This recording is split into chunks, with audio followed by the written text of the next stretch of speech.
Everybody, welcome to the videos where I'm breaking down our second race for the 2021 NASCAR season at Atlanta Motor Speedway. This will take place on Sunday, July 11th at around 3:30 p.m. Eastern for the Quaker State 400 presented by Walmart. And I know typical 1.5 mile tracks don't get people too excited, but I like them for daily fantasy purposes because they're a little bit easier to predict. We have so many of them scheduled in the NASCAR season every single year, so we have a lot of data points to look at. We've had plenty of races in this Aero package, and we've already had a race at Atlanta earlier this season, so hopefully some of the numbers that we saw in the first Atlanta race will translate over to this one. But if you find this video helpful in any way possible, please leave a like, subscribe to the channel if you haven't already. YouTube tells me around 50% of the people that watch these videos each and every single week have not yet done that. It's just a free and easy way to help support the channel. If you want to follow me over on social media, I'm at Pennell16 on Twitter and CPenn16 over on IG. I do have the occasional decent Twitter post or IG post, so follow me over there if you want to check those out. And if you want to help support the channel over on Patreon, get access to a lot of extra content that I work very hard on throughout the week, including articles, projections, optimizer, ownership projections, rankings, cheat sheets, data sheets, Discord community, all that fun stuff. Link is down below in the description. And I thought last week went very well for us. The optimizers actually spit out the optimal lineup, and I'll tell you right now, if Hunter in my Discord chat can take down a tournament, I'm sure you guys can as well. So check it out if you want. I think we've been having a pretty darn solid season. And last but not least, this video is sponsored by PrizePicks. I'm sure most of you know what it is by now, but if you don't, it's daily fantasy sports simplified. It's just you versus the projections. You don't have to compete against sharks, 150 max tournaments, and all that hard stuff, salary cap restrictions. No BS. It's just you versus the projection, and it's just a bunch of props. You just kind of bet on over/under points and things like that, which I will be having some picks in my article from now on, talking about PrizePicks and some of my favorite spots over on there, and they do cover other sports as well. And as of right now, they kind of hooked you guys up because you can get a free money bonus up to $100, instant deposit match. So if you deposit $100, they'll give you $100 for free, $50, whatever it is. Just use code CPEN, and you can go down to the link in the description below, right by the green check mark, and check it out if you want. So again, it's a free money bonus up to $100 using code CPEN over at PrizePicks, and I'll be talking about some of my favorite plays over there in the Discord chat, the article, and potentially on YouTube as well. So check it out if you want. But yeah, I think that's pretty much it for the plugs for the most part. So without further ado, let's dive into the preview of this week's video. And as per usual, I do need to mention a few things before we get started. So number one, the live stream this weekend. I'm thinking since lock's gonna be around 3:30, 3:45, and we don't have to wait on qualifying or anything, we could probably go live around 2 or 2:30 p.m. Eastern, kind of lead us up to lock. That could potentially change, but I'm thinking that's probably a good time to have it. And if you've never been to the live streams, I really recommend joining. It's always just a fun time to hang out, talk strategy, talk lineups, and just have a good time before the race starts. I really look forward to it each and every single week. And if you enjoy the DraftKings contest that I host each and every single week for an opportunity to get a shout out and win some money on the channel, all you gotta do is comment your DK username down below. Say something nice with it, say something mean, doesn't really matter, but the first 100-some people that comment their DQ username and accept the invite that I send you on DraftKings can get entered. And I do want to shout out the winners from last week, as I always do. I'll throw that on the screen right about now. And coming in first place, taking home the gold and around $130-some, we had Alex Boardman, 18, taking it home with 380.85 points. And right behind him, we had, I want to pronounce it, Waggle99, like 0.3 points off with 380.55. I'd be interested to see what the difference was in those lineups, but you guys were definitely the top two teams. And then we had like an 8-way tie here for third place, so barely just getting in the money here, and they had to split it up quite a bit. But we had Budboy2, who I believe is pretty new to the channel, so shout out to you, having a pretty good week here. Then we had Gash Oggs, Road Tech 1000B, Tuckabear03, who's also better known as Hunter in my Discord chat. And as I said earlier, he actually took down a tournament last weekend, so I gotta give him credit when it's due, even though we like to mess with him in our Discord. D Chapwood 86 who's also in my Discord, DLM, bunch of numbers, Jones Casey 86, T Charleston, who I know has been a long member here, joining the contest, so I know he finally got into the money, which he was pretty stoked about. And that's pretty much all for the people in shout-out territory, because there's just a bunch of ties. I was kind of being the bubble boy this weekend, because I finished on 12 alongside my girlfriend and Trey, who was like my first YouTube subscriber ever. So we were pretty close this week, but Kevin Harwick kind of killed us at the end when he pit, hoping for that caution. But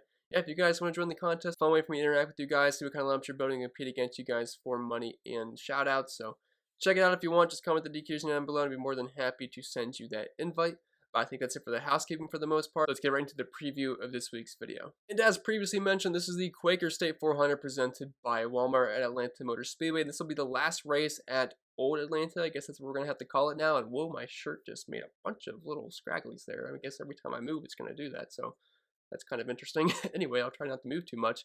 But anyway, yeah, they are reconfiguring Atlanta. They're going to make the banking a little bit higher, and they're going to make it more narrow. So it's going to be some pretty interesting racing there. Not sure exactly how it's going to play out, but we do not have to worry about until the future. As of right now, we are just the old Atlanta that we know and love, or I guess if you know and hate, depending on how you like Atlanta. I'm not really sure. I don't mind it because I do like the high tire wear. But this is your prototypical 1.5 mile track, intermediate track, 550 horsepower package, and this track has a ton of tire wear, so conserving your tires is going to be something very, very important. A kind of a similar track, like a 1.5 that eats up your tires, would be Homestead, even though they're not exactly the same. And we're going to have 260 laps for us, which means we got a good chunk of dominator points available to us, 182 to be exact. Now, give or take with fast laps and cautions and things like that, but yeah, dominator points are going to be pretty important this week. You're going to definitely want at least one. And typically, I would say 2 to 3, but with the way Kyle Larson's been driving this season, sometimes you only need Kyle Larson and a bunch of place differential plays. But for the most part, I'd probably be building 1 to 2 dominator builds, and those 1 dominator builds, you'd probably want a guy like Kyle Larson just because he could easily lead 90+% of the race, which is pretty much what he did last time we were here at Atlanta, and that would not surprise me if it happens once again. But yeah, nothing too crazy here for the preview, just your 1.5 mile track with some tire wear, and you're going to want a couple of dominators per lineup for the most part, but I think that's pretty much it. So we'll move right over to the driver by driver breakdown portion of this video. And if you're looking for my overall thoughts on the pricing this weekend, I think DraftKings did some good things and they did some weird things too. And you're going to see that on Twitter because a lot of people were not too happy with some of the pricing that DraftKings decided to give these drivers this week. Like Kyle Larson, he makes sense up top at $12,000, but to be honest, should probably be closer to $13,000. But the main guys here that are going to catch your eye the most, and I'm not going to say whether it's a bad or a good thing. I'll talk about that when we get there. But Chris Buescher's close to $9,000. We have Dino Suarez close to $8,000. Ryan Preece is up to $7,400, which is a bit crazy, I will tell you that. And then we have Ryan Newman starting in nearly 30th place at $6,100. So those are the main guys people are going to be talking about, like what the heck is going on with their pricing, which I totally understand. We'll talk about those guys when the time comes here. But we'll start up top with Kyle Larson, $12,000. He's starting in 6th place, and this is pretty much a similar play to last time we were at Atlanta. I could not tell you the exact starting spot he was in, but I know it's kind of a similar spot here. And we all loved him because of how good he's been at the 1.5 mile tracks this season. He came out, dominated, led around 300 some laps. Honestly, could have won the race. Joey Legano kind of slowed him down a little bit because he was going to go lap down and kind of block him for his teammate Ryan Blaney. But Ryan Blaney was still coming on really strong in that race, ended up stealing the win at the end. So I'm not going to say Ryan Blaney just got gifted a win because he definitely deserved it. The way he was driving at the very end was very, very fast. But Kyle Larson was obviously the most dominant car of the day. The way he's been driving in this package this season, I see no reason to believe why Kyle Larson can't lead over 200 laps in this race. Yes, there's some good drivers up front. You got Kyle Busch, you got Chase Elliott, Denny Hamlin, Martin Truex Jr., but those guys are fine, but Kyle Larson's just been on a whole different tier than those guys. And just looking at his numbers this season in this package, it's been absolutely insane, like far above the entire field, averaging close to 100 DraftKings points per race. This is using a 7-race sample size, 5.4 average finish, which is only behind Kyle Busch. I believe it was Kansas where he ended up getting into Ryan Blaney, kind of skewing that average finish, but if that didn't happen, Kyle Larson was honestly probably going to win that race, so his average finish would look a little bit better. But the best running position, the best drive rating by far, 2 wins, 121.6 laps led per race, and close to 50 fast laps, and that's where Kyle Larson separates himself from the field by just exactly how much he's been a dominator compared to everybody else in this package. Like the next best thing is William Byron here at 26.1, and Keselowski's tied at 26.1 as well. He just has a huge leap on the entire field. He dominated Atlanta earlier this season. I see no reason why he can't do that once again. His odds in this race are down to 200 right now, plus 200, which is insane for a NASCAR race. Like last year, we did not see those kind of numbers. He's just been that dominant. Plus, Atlanta has been a good track for him in the past, even when he wasn't in the 5 car where he's led a lot of laps. So now that he's in the 5 car, I mean, the sky's the limit for him. I'd be very shocked if Kyle Larson does not lead at least 100 laps in this race and come home with a win. So I will be playing him in all formats. He will be my highest owned driver. He'll probably end up being the highest owned driver on these slates. You should play him in cash games. Play him everywhere. I am all about Kyle Larson this weekend, and as long as we have some good stuff on prize picks for him, I'll definitely try to hit the overs on Kyle Larson this weekend because I just think he's going to have an absolute domination of a race here. Then dropping down to Kevin Harwick, if this was back in the day and we had Harwick at below $11,000, starting in the 20s at Atlanta, a track that he's pretty much the best at. He's like first in every single category here over the past few years. I mean, close to 100 DraftKings points per race. His numbers at Atlanta look like what Kyle Larson has in the 550 package this season. Like he has been the man at Atlanta, and he won the 2020 summer race. He came in 10th earlier this season, but the problem is this year, like, yeah, starting 21st, and I think he can get you a top 10 finish. That's fine. It's a fine score. And if the other guys fail around him, there's a path for him to being optimal alongside Kyle Larson, assuming he just dominates this race. It's just we can't really expect any dominator upside from Kevin Harwick. Like, he's getting good finishes this season, average finish inside the top 10, which is really only better than a handful of drivers. Only Denny Hamlin's been better. William Byron, Kyle Busch, and Kyle Larson, really just looking at the eyeball test here. Like, he's getting good finishes, but the main thing here is that he has a big red zero here. 0 laps led per race in this package and only 6.7 fast laps. And that just typically doesn't cut it for where he's starting. But now that we have some place differential upside, I do think that puts him in the picture. But I won't have as much Kevin Harvick as I will some other guys down below him just because of pricing reasons. And I don't think there's any dominator upside with Kevin Harvick here. I don't really think he's going to get a lot of fast laps or anything like that.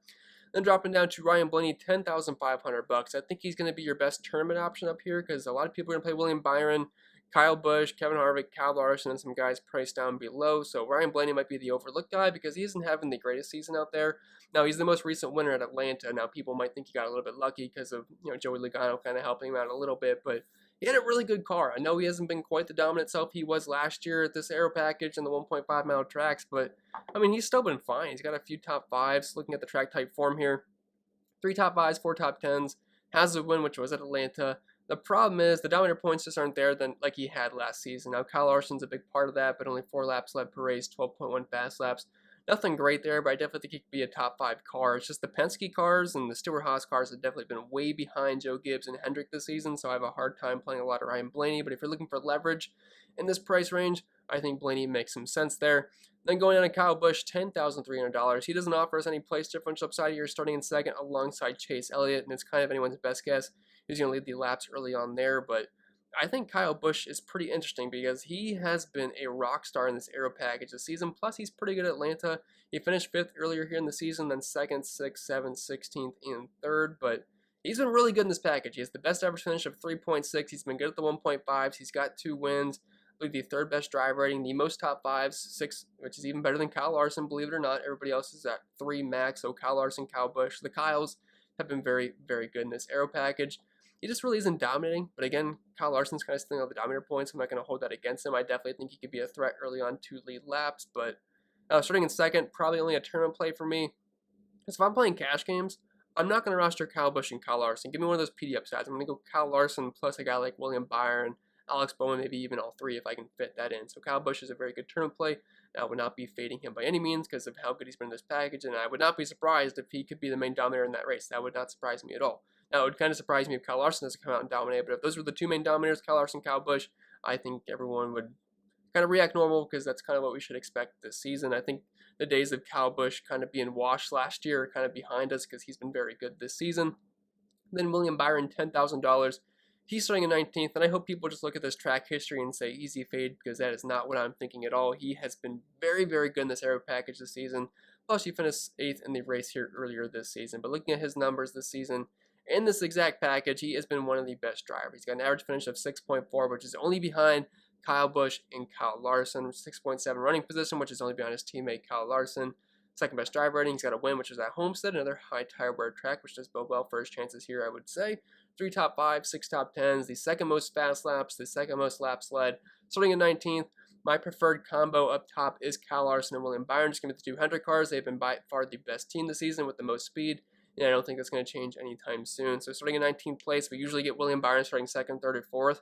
So that always makes him a tough tournament play because, how expensive he usually is. And it just doesn't offer us much place differential upside, but he keeps getting really good finishes. So now that he's starting in 19th, I think that makes him a pretty easy play. And going down to the 9K range, we have Chase Elliott, $9,800. He's in the pole. And I gotta be honest, I like Chase Elliott pretty much every single week because he's a Hendrick car and they're always super fast, so I think he's gonna have a good race. The problem is, rostering the pole sitter at Atlanta hasn't exactly been the greatest thing out there, plus I think Kyle Larson's gonna get him rather soon, or Kyle Busch, so as much as I want to say I like Chase Elliott at this price point, I can't see myself playing too much. And we have the competition caution, lap 25, anything can happen there, he could easily get shuffled out, so I'm not a big fan of Chase Elliott here. I'll roster him in tournaments just in case he happens to put on a clinic and lead like half the race, because at that point, yeah, you're going to want him in your lineup. So he's not a full fade, but I'm not going to play him in cash games. I'd much rather play William Byron and some of the guys above him. So I think Elliott's a fun tournament play, but not interested in him in cash games. Denny Hamlin, $9,600. He's starting 3rd. Kind of in the same exact boat as Chase Elliott, where I think he's going to have a really good race. Like, these are some of the best drivers in NASCAR. Joe Gibbs, Hendrick have been the top 2 teams this year.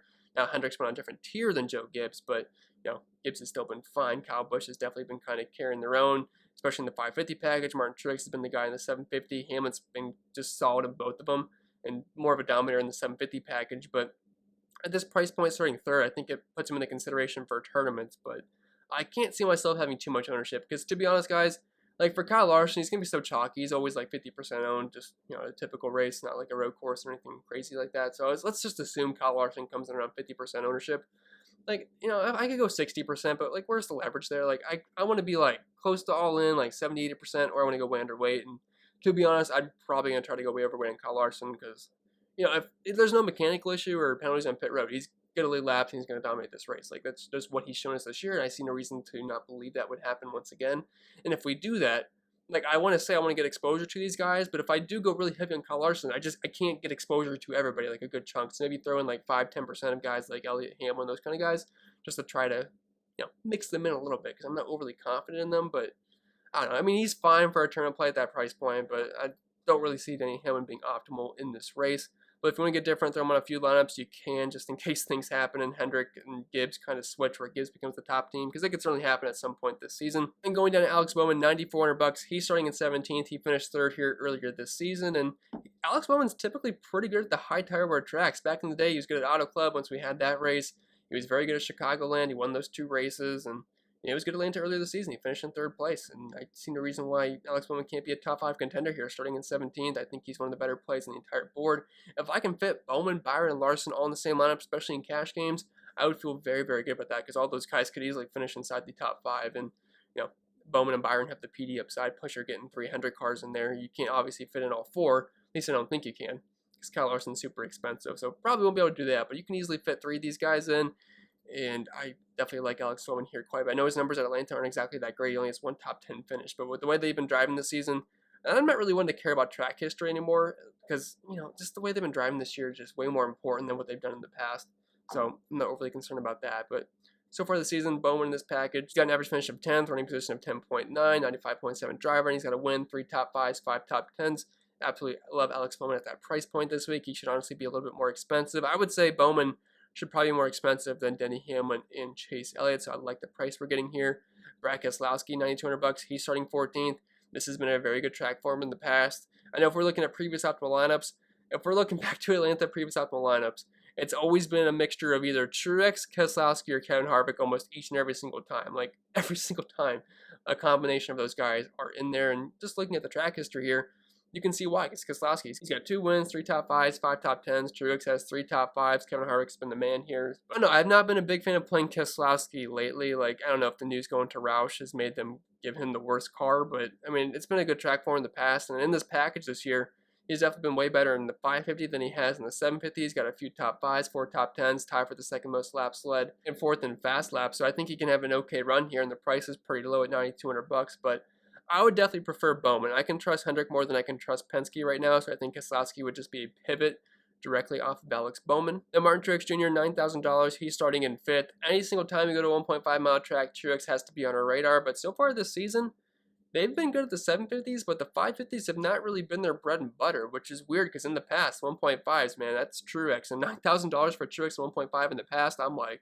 I'd probably be my highest owned driver, but that's simply not going to be the case anymore. I'm still going to play Truex because of that price point. It's like way too low. Like, you can easily slide in Truex in addition to like Byron and Larson, and really won't take too much out of your line because we have some decent cheap plays down low. So you can easily make that work. It's just, they have not been as impressive as they have been in the past at these track types. So you just got to be a little bit careful here because he's starting 5th and you don't have much PD upside. But because of the price point, he will be on my radar. Then dropping down to the 8K range here, we have Joey Legano and starting in 10th place, which I know looks like a pretty enticing price tag for a guy like Joey, but he just hasn't had it in the 550 package this season. Like, he's been very, very mediocre. He kind of has similar numbers to Chris Buescher, and I'd actually kind of argue that Chris Buescher's been better than Joey Legano in this package so far this season. He's averaging 10 more DraftKings points than him per race, but so far this season, Joey, I mean, average finish of 14.3, 0 top 5s, 3 top 10s. Like, yeah, he's not terrible, but for like Joey Legano, it's not that good. So $800, I probably won't have too much Joey outside of just kind of sprinkling in exposure in that 8K range, but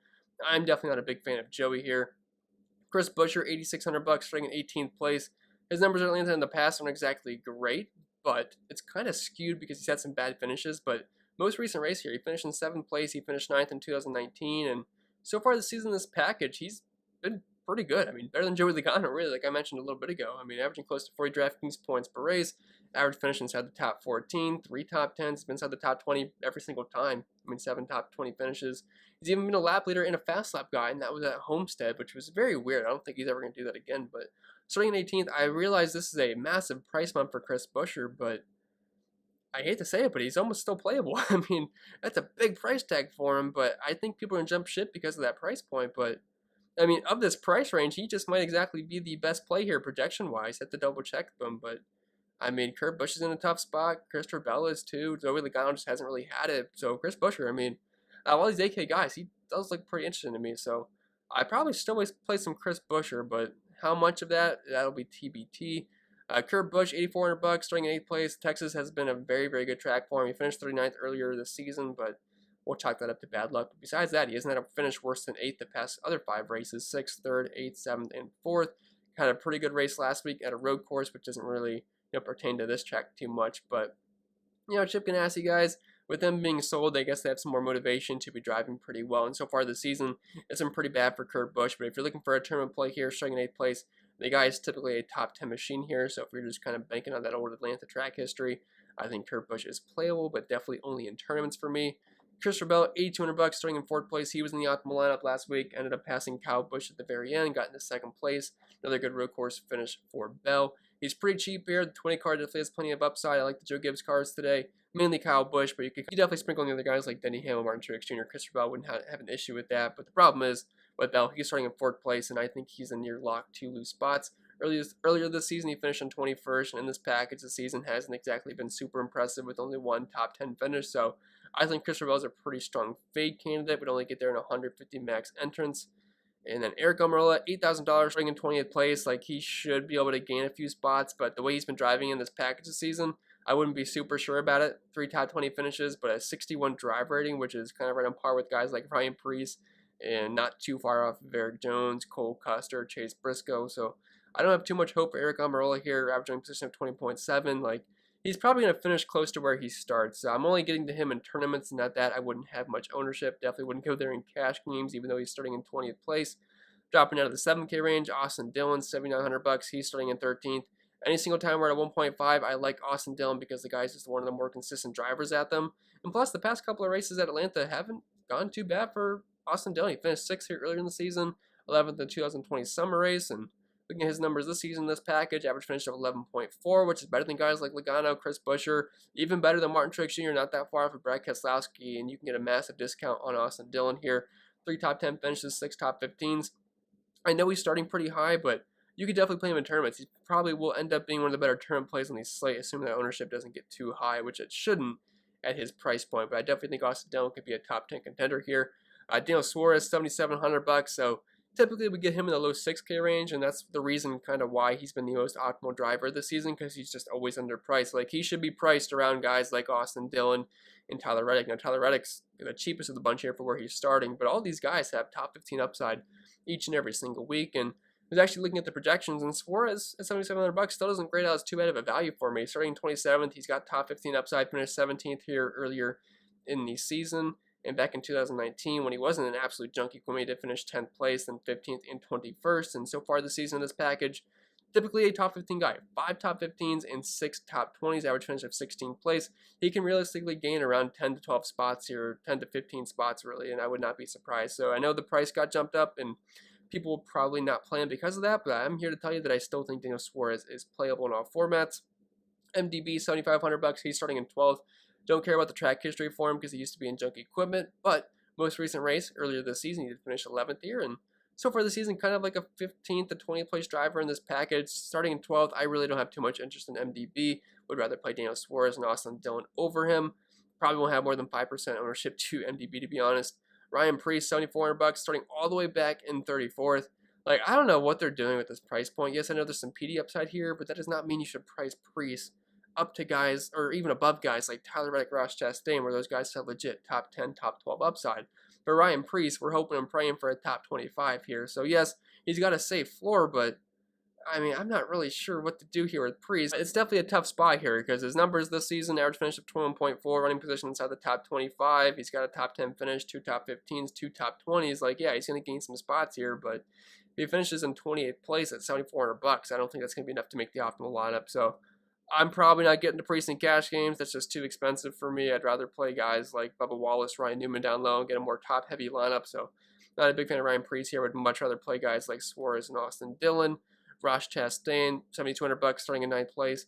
He's got top 15 upside. He's been running really well. Also, he's got to be driving well because he's a free agent now. Chip Ganassi got sold out to Trackhouse Racing, and he does not have a guaranteed seat anymore. So while he should be driving aggressive and try to get a really good finish just to look good for new suitors, that could also be bad for him because, the more aggressive you are, the higher chances you have of getting into wrecks or getting into the wall. So that's nothing new for Ross Chastain. So be careful here, but I think he's definitely a mega tournament play starting inside the top 10.